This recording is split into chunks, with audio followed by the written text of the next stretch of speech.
오늘은 로마서 11장 말씀을 통해서 함께 은혜를 받고자 합니다. 이 로마서 11장의 말씀은 특별히 유대인에 대한 구원의 말씀입니다. 구약 성경을 보면 이 유대인들은 어떤 사람들인가?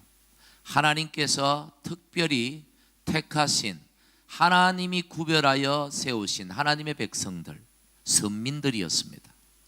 하나님은 다른 민족이 아니라 히브리 민족, 이 유대 민족을 구원하셔서 당신의 백성으로 삼으셨습니다. 그런데 그들이 하나님이 보내신 메시아, 하나님의 아들 예수님을 구원자로 받아들이지 않고 오히려 배척했습니다. 그래서 십자가에 못 박아 죽이는 일로 인하여 그들은 하나님께 버림을 당했습니다. 그런데 오늘 바울은 11장 1절에서 뭐라고 말하느냐? 우리는 다 그렇게 알고 있는데 유대인들이 예수님을 배척함으로 하나님께 버림을 당했다라고 우리는 그렇게 알고 있는데, 오늘 11장 1절에 바울은 우리에게 뭐라고 말씀하는가? 우리 같이 한번 읽어보겠습니다. 시작. 그러므로 내가 말하노니 하나님이 자기 백성을 버리셨느냐? 예. 하나님이 자기 백성, 즉 이스라엘을, 유대인들을 버리셨느냐? 그렇지 않다. 그리고 뒤에 뭐라고요? 나도 이스라엘 사람이지 않냐? 내가 구원받은 것 보면 하나님이 이스라엘을 영 버리신 건 아니다, 이런 말씀을 하고 있는 것이죠. 그리고 이어서 11절에 우리가 읽은 이 말씀에 뭐라고 말씀하는가 보니까 그들이 넘어지기까지 실족하였느냐? 그럴 수 없느니라. 이 말씀을 우리가 좀 이해를 해야 돼요. 여러분, 실족과 넘어짐은 분명히 다른 것입니다. 실족이 무엇입니까? 길을 걷다가 발을 헛디뎌서 이렇게 기우뚱 넘어질 수 있죠.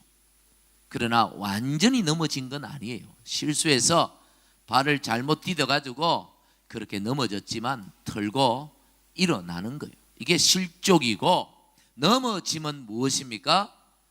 완전히 자빠진 거예요. 다시는 일어나지 못하는 상태다, 이 말이죠. 다시 말해서 바울은 여기에서 뭘 말씀하고 싶어 하는가? 이스라엘이, 유대인들이 넘어질 정도로 완전히 소망 없는 하나님의 백성이 된 것이 아니고 그들에게 여전히 소망이 있다. 그들이 실수해서, 그들이 잘못 알아서 큰 죄를 지어서 그들이 예수님을 배척했고 하나님의 아들을 십자가에 못 박는 그런 큰 죄를 범해서 지금 잠깐 하나님께 버림받은 것처럼 보일지라도 하나님은 그들을 버리신 게 아니라 그들에게 여전히 희망이 있다, 그들에게 여전히 구원의 여지가 있다라고 오늘 말씀하고 있는 것입니다. 그러면서 한 걸음 더 나아가서 뭐라고 말씀하는가 보니까 11절에 그들이, 우리 같이 읽습니다. 시작. 그들이 넘어짐으로 구원이 이방인에게 이르러 이스라엘로 시기나게 함이니라. 무슨 말이냐면 그들이 예수 믿지 않으므로 오히려 세상이 유익을 받았다, 유익을 얻었다, 이방인들이 덕을 누렸다. 그들이 예수님을 버림으로 그들이 먼저 믿을 예수님을, 누가 먼저 믿었다고요? 우리가 예수님을 믿고 하나님의 자녀가 되는 복을 받게 되었다. 이게 누구 덕분이다? 좀 별로, 좀 논리가 좀 그렇습니다만은 유대인 덕분이다. 유대인 덕분에 우리가 구원을 받았다. 이런 논리를 지금 펼치고 있는 것이죠. 참 좀 그렇습니다만은, 그런데 이 논리가 성경적으로 합당한 것이, 여러분 사도행전을 읽어보면 사도행전이 28장으로 되어 있는데 이 10장 이후로는 이방인에 관한 이야기예요. 이 사도들이 이방인 전도에 열을 올리고 있습니다. 왜 그랬는가? 왜 사도들이 그들도 유대인이면서 자기 동족을 놔두고 왜 이방인 전도에 힘을 쏟았느냐? 그 이유는 이스라엘 사람들에게, 유대인들에게 아무리 복음을 전해도 그들이 예수님을 믿지 않고 오히려 복음을 배척하고 오히려 교회를 핍박하는, 그렇게 했기 때문에 그들이 더 이상 유대인에게 복음을 전하지 않고 누구에게로 갔다? 이방인에게로 가서 복음을 전했다. 사도행전 13장에 보면 바울이 비시디아 안디옥이라는 도시에 가서 복음을 전하는데 처음에는 유대인들에게 전했어요. 유대인의 회당에 가서, 유대인들이 모이는 그 회당에 가서 복음을 전했는데 막 유대인들이 폭동을 일으켜가지고 복음을 못 전하도록, 아니 안 믿는 거는 고사하고 못 전하도록 폭동을 일으켰어요. 그래서 그때 바울이 뭐라고 말했느냐 하면 사도행전 13장 46절, 우리 같이 읽습니다. 시작. 바울과 바나바가 담대히 말하여 이르되 하나님의 말씀을 마땅히 먼저 너희에게 전할 것이로되. 여기 너희가 누굽니까? 유대인이에요. 자, 너희가 시작. 그것을 버리고 영생을 얻기에 합당하지 않는 자로 자처하기로. 너희가 선택한 거다. 너희가 선택한 거야. 너희가 예수 믿지 않은 거야. 그래서 우리가 누구에게로? 이방인에게로 향하느니라. 이방인에게로 간다. 이제는 이방인이 하나님의 말씀을 듣고 복음을 듣고 복을 받고 구원을 얻는 것, 너희들이 복음을 버렸기 때문이야. 그러더니 우리를 원망하지 마라. 바울의 이 논리는 결국 오늘 이 11장, 로마서 11장의 이 논리는 유대인 덕분에 우리가 뭘 받았다고요? 구원을 받았다. 사실 오늘 바울이 왜 이런 좀 약간은 좀 말이 안 되는 것 같은 억지스러운 이런 논리를 펼치는가? 그게는 이유가 있습니다. 로마서는요, 이 로마시의 그 당시 이 제국, 세계를 지배하고 있었던 로마 제국의 수도였던 로마시에 세워진 교회에 보낸 편지 형식의 성경입니다. 로마 교회는 어떻게 생겼을까? 어떻게 시작이 되었을까? 바울은 분명히 로마에 가서 복음을 전하지 않았습니다. 사도들도 로마에 가서 처음에 복음을, 교회가 생기기 이전에 가서 복음을 전한 사도들은 아무도 없었습니다. 그리고 보면 아마도 오순절 성령의 역사가 일어날 때에 그 베드로가 나가서 담대히 복음을 전할 때 각지에서 오순절 명절을 지키기 위해서 예루살렘으로 모여든 그 유대인들이 그 베드로가 전하는 그 복음을 듣고 돌아가서 아마도 교회를 세운 것이 로마 교회가 아닌가 싶어요. 그래서 로마 교회는 누구에 의해서 세워진 교회냐 하면 바로 유대인들에 의해서 세워지고 유대인들에 의해서 성장한 그런 교회였습니다. 그랬는데 49년에 교회가 세워지고 얼마 지나지 않았었죠. AD 49년에 그 당시 로마 네 번째 황제였던 글라우디우스 황제가 유대인들을 로마시에서 추방시켜버리는 이 추방령을 내렸어요. 유대인 자치주구에서 벌어진 소동들 때문에 아마 예수 믿는 유대인과 예수 믿지 않는 유대인들 사이에 벌어진 아마 어떤 소동이었던 것 같아요. 어쨌든 황제가 안 그래도 눈에 가시 같았던 유대인들 이 기회에 다 쫓아내라. 로마시에서 다 쫓아냈어요. 그래서 약 2만 5천 명 정도의 유대인들이 예수를 믿는 유대인이든 안 믿는 유대인이든 유대인들이 그리스로 넘어갔어요. 코린토스라는 그리스의 제 두 번째 큰 도시인 고린도로 가서 거기에 거주를 했고, 거기서 바울이 브리스가와 아굴라 부부를 만나게 되죠.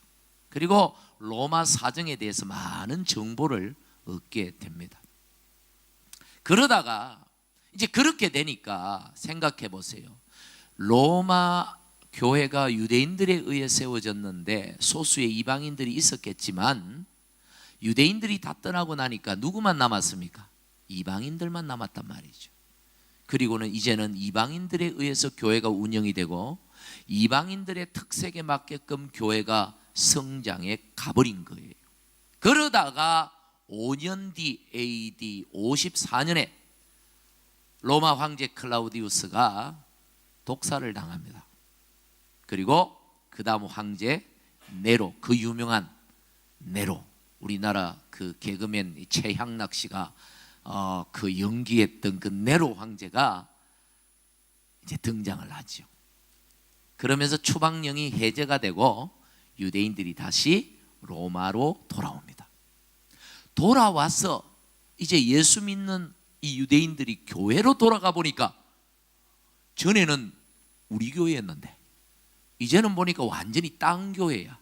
이방인들에 의해서 교회가 새롭게 재편이 되고 성장했고, 자기들은 이제 소수가 되어버리고 다수가 이방인들이고, 이방인들의 그런 나름대로 그런 신앙이 자리 잡혀버렸어요. 유대인들의 신앙의 특징은 예수를 믿어도 철저히 율법적으로 믿는다는 특색이 있어요. 굉장히 율법주의적인데 그들의 시각으로 교회를 바라보니까, 이방인들이 만들어 놓은 그 교회를 바라보니까 이 교회는 방종에 가까운, 그야말로 하나님 말씀이 없는 교회처럼 보였던 거예요. 그래서 그들을 향하여 그들의 신앙이 잘못되었다고 비난하기 시작했던 것이죠. 이방인들이 그 얘기를 듣고 보니까 이 유대인들의 신앙, 그 율법주의적인 신앙이 잘못된 것이지 우리 신앙이 잘못된 게 아니야 하면서 유대인들의 그 비난에 맞서서 이제 유대인들을 비판했는데 한 걸음 더 나아갔어. 이제 감정이 격화되면서 뭐라고 그들을 향하여 공격했냐면, 너희 유대인들이 하나님의 아들을 배척하고 하나님의 아들을 십자가에 못 박아 죽인 주제에, 하나님께 버림받은 민족인 주제에 무슨 자격으로, 무슨 염치로 교회 와서 교회의 주인 행세를 하냐, 이렇게 하면서 그들을 공격했던 것이죠. 참 아름답지 못한 모습이 교회 안에서 막 일어났던 거예요. 막 싸움이 일어났던 거예요. 유대파, 이방인파, 헬라파 해가지고 막 교회 안에 그런 갈등들이 로마 안에, 로마시에서 참 초창기 교회라고 참 우리가 은혜로운 교회라고 생각되지만 사람이 모인 교회는 항상 이런 문제들이 존재하기 마련이에요. 이 소식을 이웃 도시 고린도에 머물고 있는 바울에게 들렸어요. 이 소식이 들렸어요. 얼마나 가슴이 아팠을까? 주의 복음을 위해, 교회를 위하여 한평생 자신을 희생하며 헌신하며 살아왔던 바울의 입장에서 이 말씀, 이 소식을 들었을 때 가슴이 찢어지는 것. 어떻게 주님의 교회가 그럴 수 있냐? 그래서 기도하던 중에 성령의 감동하심을 받아서 기록한 성경이 바로 로마서입니다. 그래서 로마서의 핵심은 다른 내용들도 좀 첨부되어 있지만 이 유대인과 이 이방인들 사이에 일어난 이런 교회 갈등, 이것을 해결하기 위해서 거기에 대해서 말씀을, 하나님의 말씀을 전해주고 있는 것이죠. 바울은 이 로마서를 유대인과 이방인들의 갈등 속에서 기록을 했는데 누구에게 딱 초점을 두고 기록했느냐면 유대인이 아니고 누구? 이방인들에게 딱 초점을 두고 기록했어요. 그러니까 이 편지를 누구에게 보내냐면 이방인 그리스도인들에게 보냈단 말이에요. 그래서 로마서를 읽어보면 너희는 이런 표현은 누구예요? 이방인이고. 그러니까 유대인이 아니면 다 이방인이야. 유대인 입장에서.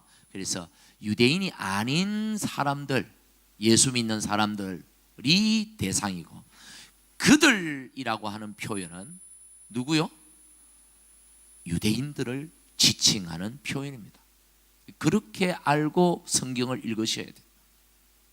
그래서 이 교회를 운영하고 있는 다수의 이방인들에게 이 편지를 보내어서 유대인들과 화합하라, 좀 유대인들을 포용하라 라는 입장에서 유대인들의 그런 율법적인 부분, 또 복음적인 부분을 잘 조화롭게 해석하고 설명해 주고, 오늘 이 말씀을 하면서 이방인들에게 좀 그런 화합에 권면을 하는 말씀이 바로 오늘 이 말씀이에요. 오늘 11절 말씀에 보니까 두 가지를 크게 권면하고 있습니다. 이방인들에게, 유대인과의 사이에서. 먼저는 뭘 얘기하느냐면, 비록 그들이 하나님의 아들을 십자가에 못 박고 복음을 배척한 민족이지만 그래도 하나님이 영 버리신 민족이 아니라는 걸 전제로 얘기를 하고 있어요. 오히려 그들 때문에 이방인인 너희에게 구원의 기회가 생겨서 하나님의 자녀가 되는 축복을 받았으니까 유대인들 덕분이잖아. 그러니 유대인들이 좀 그래도 좀 완고해도 저들이 좀 율법주의적인 신앙을 가지고 교회를 좀 힘들게 하지만 그들을 배척할 것이 아니라 오히려 너희가 그들에게 빚진 자니까 좀 그들을 긍휼히 여기고 좀 불쌍히 여기고 오히려 그들에게 좀 미안한 마음으로 좀 대했으면 좋겠다라는 게 첫 번째 권면이에요. 두 번째 권면은 뭐냐 하면 오늘 제가 여러분에게 드리고자 하는 말씀의 핵심이에요. 요지예요. 두 번째 권면은 바울이 이방인들에게 너희가 막 예수님을 열심히 믿고 하나님의 복을 받고 너희에게 복음이 막 전해져서 그렇게 된 것이 너희가 뭐가 잘나가지고 너희가 뭐가 대단해서가 아니고 하나님은 너희를 통해서 너희가 하나님의 복 받는 모습을 통해서 저 유대인들이 뭐가 나게 해서 시기, 질투가 나도록 만들어 가지고 너희를 통해서 유대인들을 구원하려고 하는 하나님의 숨겨진 계획이 거기에 있어. 그걸 너희들이 알아야 되는 거야. 단순히 너희가 유대인들이 배척해서 우리가 복음을 받았으니까 우리가 복 받았다 좋아할 것만이 아니고 너희가 예수를 믿은 것이 오히려 유대인들을 구원하고자 하는 하나님의 숨겨진 그 뜻, 섭리가 있다는 사실을 알았으면 좋겠다. 한 걸음 더 나가서 너희가 이왕이면 저들을 배척의 대상이 아니고 싸움의 대상이 아니라 전도의 대상, 복음을 전할 대상으로 이해하고 이왕이면 좀 너희들의 삶을 보고 너희들이 하나님 앞에서 그 아름다운 신앙의 모습을 유대인들이 보고서 질투가 나도록 좀 만들어 가지고 유대인들이 좀 구원받게 하면 얼마나 좋겠느냐. 이 말씀을 지금 11절에서 이방인 그리스도인들에게 권면하고 있는 것입니다. 여러분 이해가 되십니까? 유대인들의 입장에서 생각해 보십시오. 자기들이 원래 하나님의 백성이었잖아요. 하나님은 누구의 하나님이셨습니까? 자기들만의 하나님이셨잖아요. 원래 자기들이 하나님께 택한 선민이었잖아요. 그런데 자기들이 실수를 해서 자기들이 뭘 몰라가지고 잘못 판단해가지고 하나님의 아들을 배척하고 하나님의 아들을 십자가에서 죽였단 말이죠. 큰 잘못을 저질러가지고 하나님께 그만 버림을 당했어요. 자기들은 그렇게 생각했어요. 이방인들도 그렇게 생각했어요. 그런데 보니까 우리가 전에 하나님의 백성들이었는데 저것들은 지옥 갈 백성들이었는데 이방인들은 이방인들이 하나님을 믿고 이방인들에게 성령이 임하고 이방인들이 하나님의 자녀가 되고 이방인들의 하나님이 이방인들의 하나님이 되시고 막 질투가 생기는 거예요. 이게 어떻게 된 거냐. 이게 세상이 바뀌어도 너무 많이 바뀌었다. 우리가 하나님 백성인데 어쩌다가 우리는 버림받고 저들이 하나님의 백성이 되었냐. 큰일 났다. 이러다가 우리가 받은 복 다 뺏기겠다. 질투가 나서 시기심이 생겨서 유대인들이 반성하고 자기의 죄를 깨닫고 예수를 믿게 하는, 이것이 이방인을 구원한 하나님의 한 가지 계획이었다. 이 얘기를 사도 바울이 오늘 이 11절 말씀을 통해서 우리에게 가르쳐주고 있는 것입니다.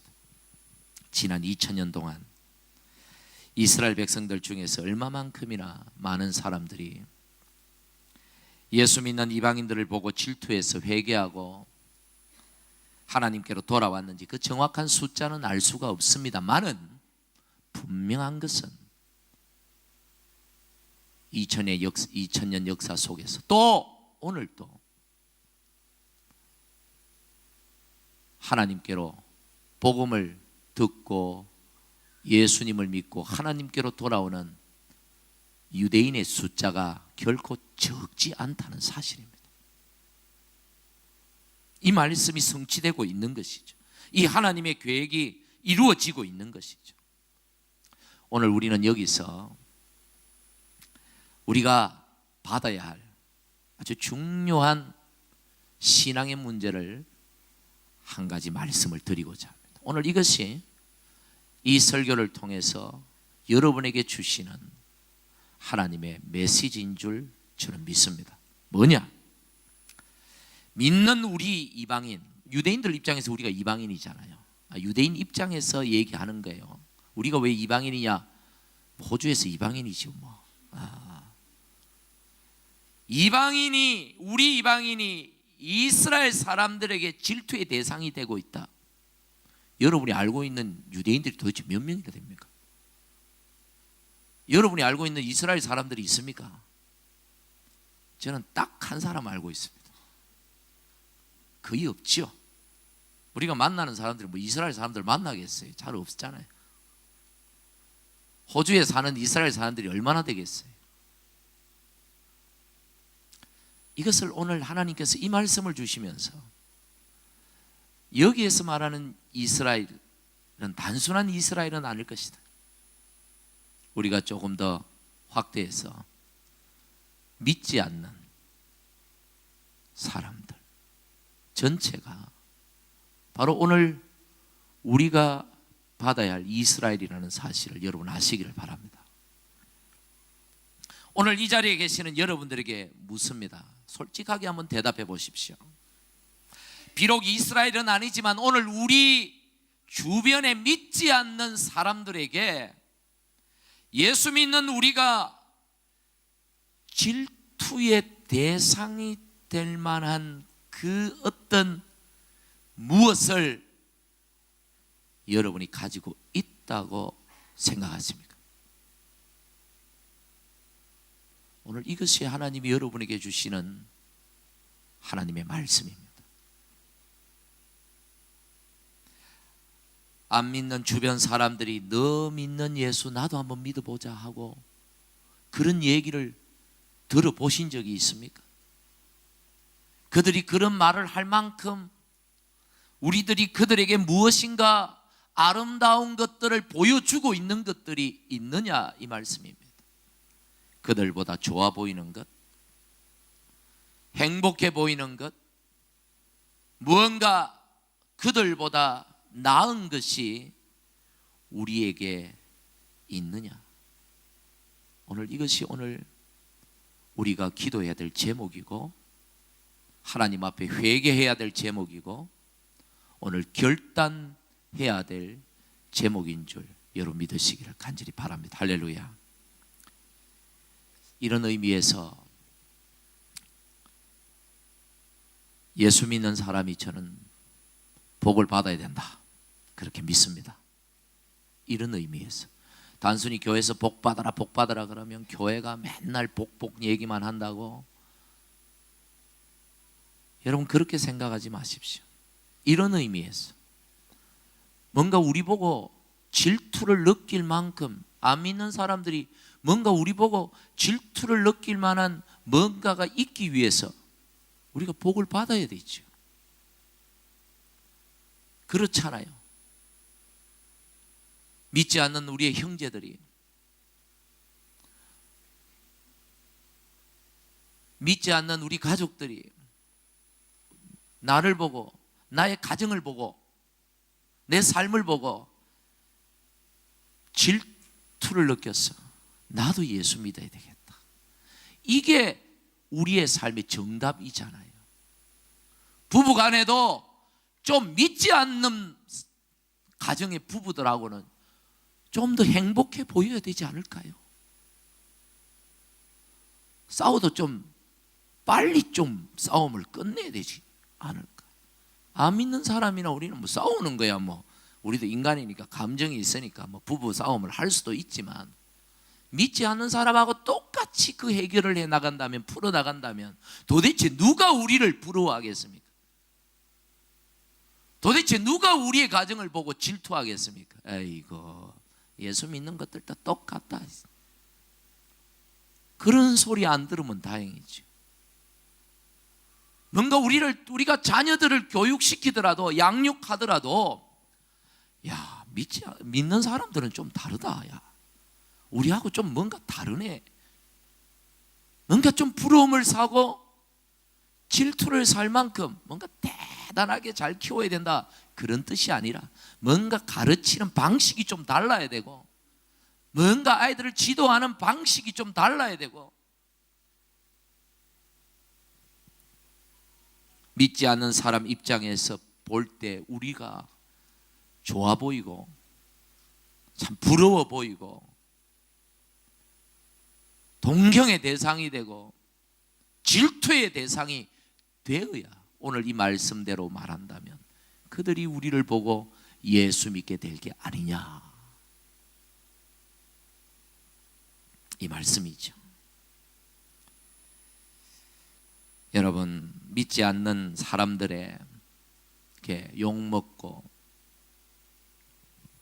끌려다니고 오히려 그들이 우리의 삶을 이끌어가고 믿지 않는 사람들을 오히려 부러워하면서 그들이 동경의 대상이 된다면 뭔가 우리의 신앙생활이 이거 잘못된 거 아닌가요?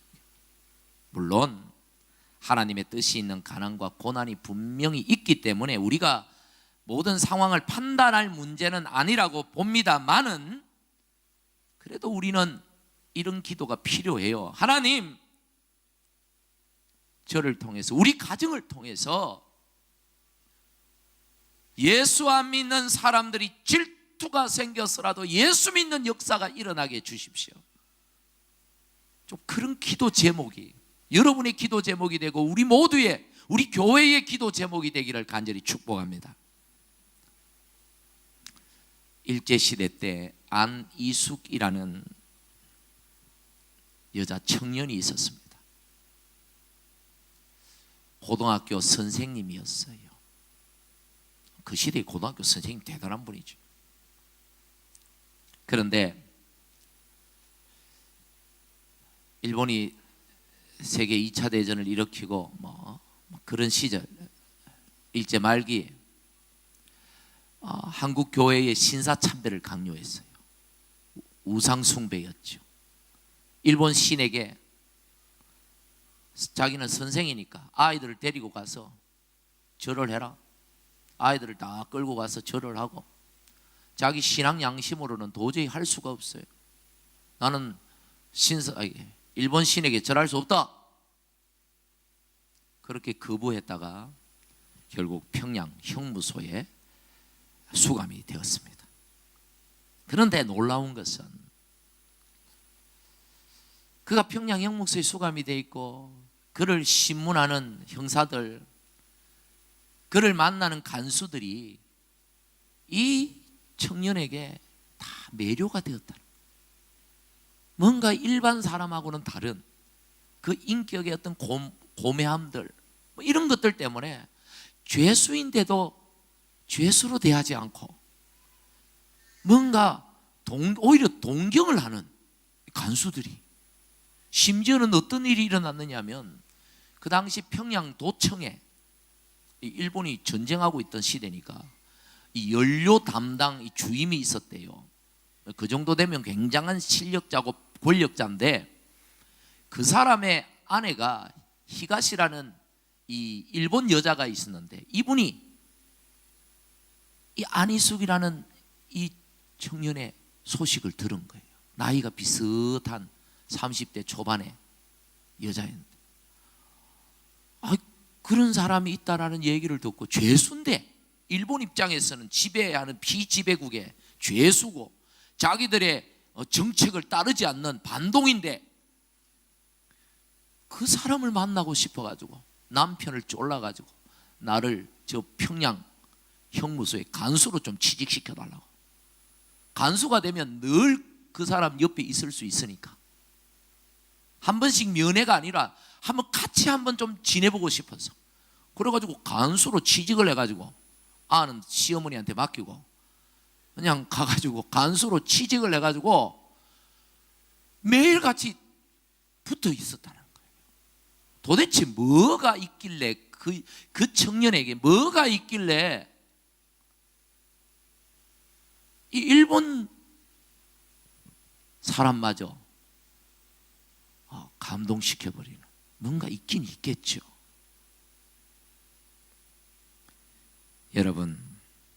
여러분에게 안 믿는 사람들을 매료시킬 만한 그런 뭔가가 여러분 가지고 있습니까? 인격이 좀 남다르고 말을 좀 해도 좀 뭔가 다르고,